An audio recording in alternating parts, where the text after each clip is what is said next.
আমার প্রিয় সপ্তম শ্রেণীর ছাত্রছাত্রীরা, বাংলা বিষয়ে দ্বিতীয় পর্যায়ক্রমিক মূল্যায়ন অর্থাৎ সেকেন্ড ইউনিট টেস্টে যে প্রশ্নগুলি আসার সম্ভাবনা রয়েছে সেই প্রতিটা প্রশ্ন আমরা এই নমুনা প্রশ্নপত্রে রেখেছি। কাজেই যদি তোমার এই প্রশ্নপত্রে থাকা প্রশ্নগুলো এখনও পর্যন্ত না পড়া থেকে থাকে তাহলে ঝটপট পড়ে নিতে হবে।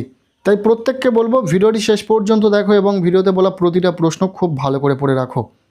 প্রশ্নপত্রের শুরুতেই রয়েছে 1 দাগ, বলা হচ্ছে সঠিক উত্তরটি নির্বাচন করো।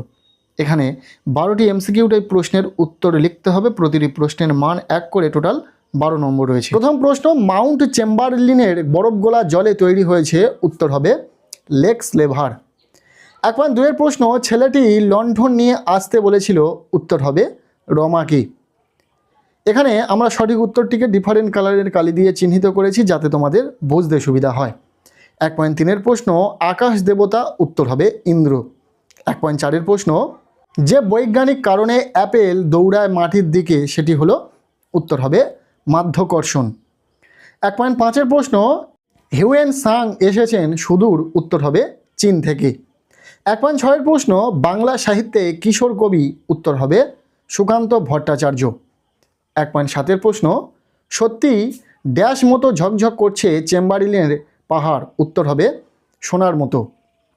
1.8 প্রশ্ন, গোবি মরুভূমিতে ড্যাশ হরিণ আছে। উত্তর হবে গ্যাজেলি। 1.9 প্রশ্ন, ছেলেটির হাতে ছিল। উত্তর হবে পেন্সিল। 1.10 প্রশ্ন, বর্ষায় আজ বিদ্রোহ বুঝি করে। এখানে কার বিদ্রোহ করার কথা বলা হয়েছে? উত্তর হবে মজা নদী। যে প্রশ্নগুলি এখানে দেখছো প্রতিটা প্রশ্নই পরীক্ষার জন্য ভীষণ ইম্পর্টেন্ট। খুব ভালো করে তোমরা উত্তরসহ প্রশ্নগুলি পড়ে রাখো, পরীক্ষাতে কমন পাবে। 1.11 নম্বর প্রশ্ন, অনেকক্ষণ পর দেখলাম এক। উত্তর হবে দেবদূত মঞ্চ আলো করে দাঁড়িয়ে আছেন। এরপর 1.12 নম্বর প্রশ্ন অর্থাৎ এমসিকিউ টাইপ শেষ প্রশ্ন, ওরা ভেবেছিল আপনার নাম ড্যাশ খোদাই করে রাখবে। উত্তর হবে স্টক প্রস্তরে। এই ছিল 1 দাগ থেকে এমসিকিউ টাইপ প্রশ্ন। এরপর আমরা দেখে নেব প্রশ্নপত্রে থাকা 2 দাগ, যেখানে বলা হচ্ছে নিচে প্রশ্নগুলির সংক্ষেপে উত্তর দাও। এখানে 12টি এসএকিউ টাইপ প্রশ্নের উত্তর লিখতে হবে। প্রতিটি প্রশ্নের মান 1 নম্বর করে, টোটাল 12 নম্বর রয়েছে। প্রথম প্রশ্ন, ভালো কথা শুনলে কবিতার লোকটি কি করে?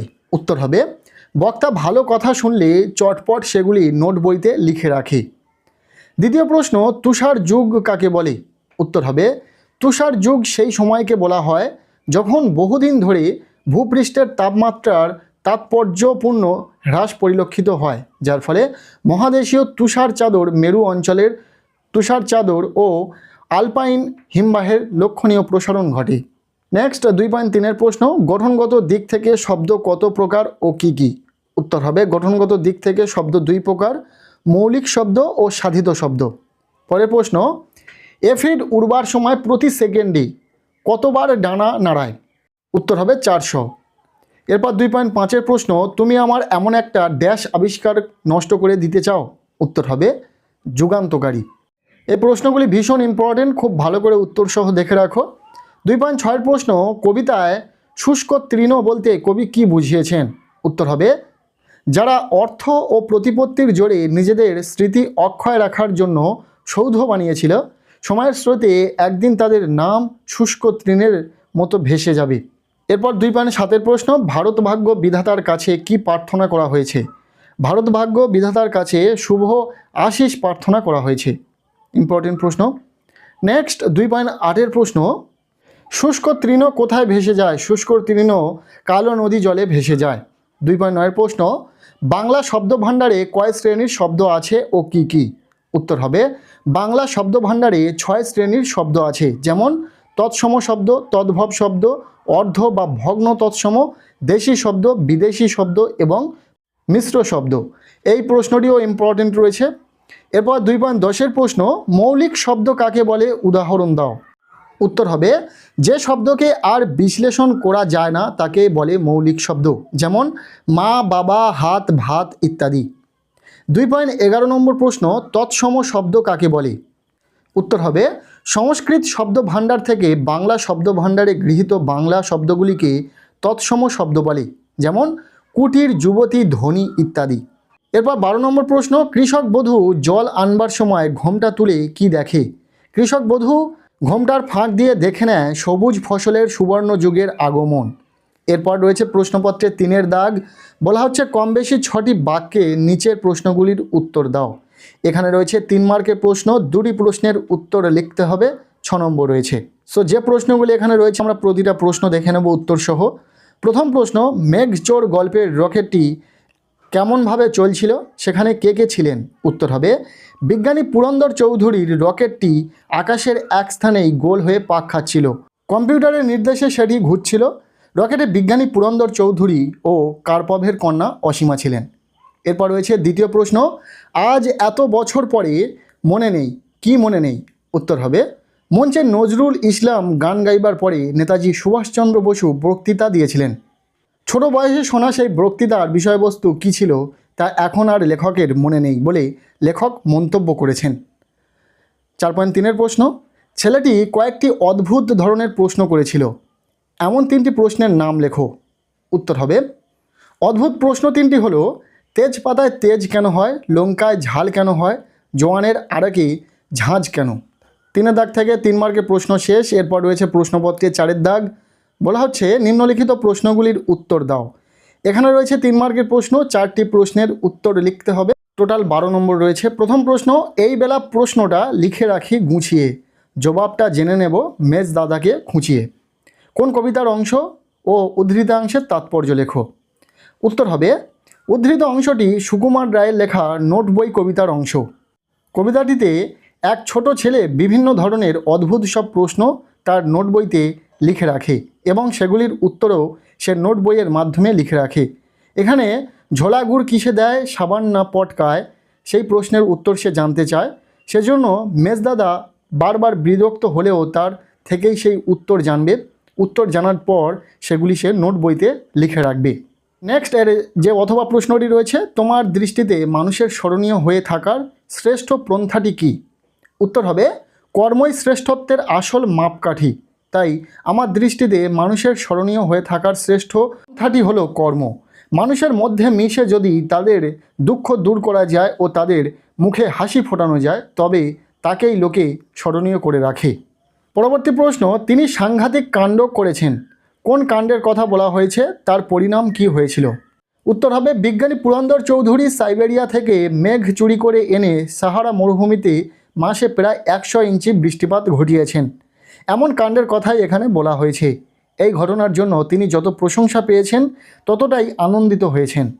এর যে অথবা প্রশ্নটি রয়েছে, ওই পাহাড়টার নাম জানো, কে কাকে এই প্রশ্ন করেছিলেন? ওই পাহাড়টার নাম কী ছিল? উত্তর হবে সুনীল গঙ্গোপাধ্যায় রচিত মেঘচোর গল্পে পুরন্দর চৌধুরী অসীমাকে এই প্রশ্ন করেছিলেন। ওই পাহাড়টার নাম ছিল মাউন্ট চেম্বারলিন, আর ওই পাহাড় ছিল সোনালি রঙের, যার চূড়ায় বরফের উপর রোদ পড়ে পাহাড়টি সোনার মতো ঝকঝক করছিল। ইম্পর্টেন্ট প্রশ্ন, খুব ভালো করে উত্তরটা দেখে রাখো। এরপর 3 নম্বর প্রশ্ন রয়েছে, আমার সোনার বাংলা কবির সোনার বাংলা কোন অর্থে বুঝিয়ে দাও? উত্তর হবে সোনা অর্থে মূল্যবান বস্তু। মহার্ঘ সোনার চেয়েও বঙ্গদেশ কবির কাছে মূল্যবান। বাংলাকে কবি মাতৃ সম্বোধনে সম্মানিত করেছেন। এই মায়ের প্রতি কবির মমত্ব বোধ অপরিসীম। মায়ের সেই অপরূপ সৌন্দর্য রাশি, গাছপালা, আকাশ বাতাস, নদ নদী সহ শ্যামলিমার ছবি কবি মনকে সোহাগে ভরিয়ে তুলেছে। কবি মুগ্ধ অভিভূত, তাই সোনার বাংলা বলেছেন। এরপর এর যে অথবা প্রশ্নটি রয়েছে, এত কাছ থেকে দেখব কোনোদিনই ভাবিনি, লেখক কি দেখার কথা বলেছেন? উত্তর হবে ছোটবেলায় একদিন লেখক হেদোর কাছে এক স্বদেশী মিটিংয়ে নেতাজি সুভাষচন্দ্র ও নজরুল ইসলামকে একই সঙ্গে প্রত্যক্ষ করেছিলেন।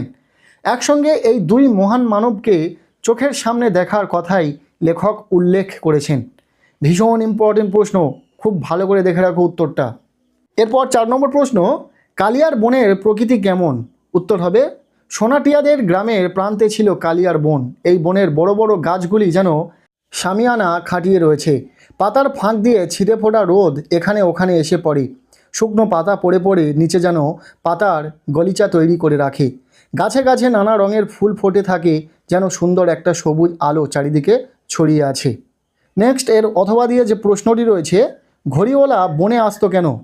উত্তর হবে ঘড়িওয়ালা ছিল প্রকৃতপক্ষে হোটেলওয়ালার ভাই। সে গোপনে বনে আসতো হোটেলওয়ালাকে চুপি চুপি দাড়ি গোঁফ সরবরাহ করতে।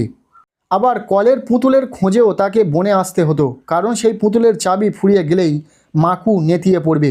আবার স্বর্গের সুরা খেতেও ঘড়িওয়ালা বনে আসতো। এরপর রয়েছে প্রশ্নপত্রে 5-এর দাগ। বলা হচ্ছে যে কোনো একটি প্রবন্ধ রচনা করো। এখানে 8 মার্কের প্রবন্ধ রচনা রয়েছে, তোমাদেরকে একটি লিখতে হবে। কি কি রয়েছে দেখে নাও। প্রথম, বিদ্যালয়ের গ্রন্থাগারে প্রয়োজনীয় কিছু বই কেনার আবেদন জানিয়ে প্রধান শিক্ষকের কাছে একটি চিঠি লেখো। আর দ্বিতীয় প্রবন্ধ রচনা করো, বিষয় রয়েছে একটি খেলার মাঠের আত্মকথা। সপ্তম শ্রেণীর বাংলা বিষয়ে দ্বিতীয় পর্যায়ক্রমিক মূল্যায়নের এই প্রশ্নপত্রে থাকা প্রশ্নগুলো যদি এখনও পর্যন্ত পড়া না থেকে থাকে তাহলে ঝটপট পড়ে নিতে হবে।